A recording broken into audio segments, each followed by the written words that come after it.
Let's quick talk about the importance of testing fuel quality before installing a diesel component here. So on this Dodge Ram with a Cummins 5.9 today, I'm going to be installing a set of injectors, and of course I'm going to install a new fuel filter with it.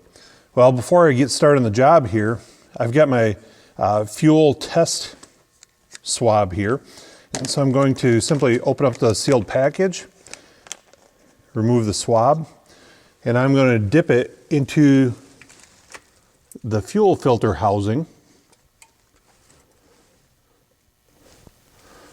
into a sample of diesel fuel, and remove it, and now we'll compare it to our chart.